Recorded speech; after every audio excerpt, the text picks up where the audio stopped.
Meus amigos, uma palavra bonita está em João 3, versículo 19. Jesus falando sobre a condenação das pessoas no grande dia, aquelas que não ouviram a palavra, que não se converteram e não vão ter outra oportunidade. Que tristeza! Mas nós estamos dedicando a nossa vida dia e noite falando do amor de Deus. Tem pessoas que se fecham.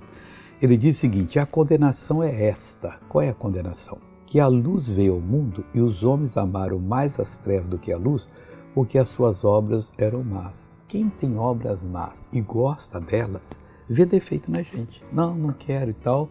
O diabo faz eles verem esse defeito, que nós não temos nada com isso. O negócio é com Jesus. Nem para a salvação, nem para a condenação. Nós somos mensageiros só do reino dos céus.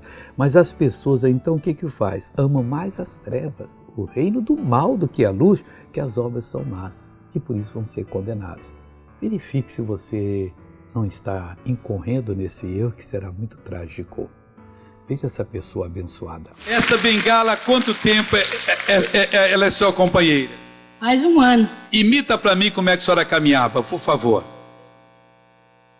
Sem ela não estava caminhando? Caminhava muito pouco, muito mal. Sem ela... se agarrada em alguma coisa.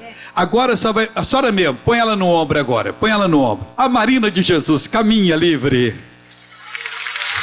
Aleluia! Ei, Jesus, o Senhor é tremendo, hein? Agora eu quero orar com você, Pai, em nome de Jesus.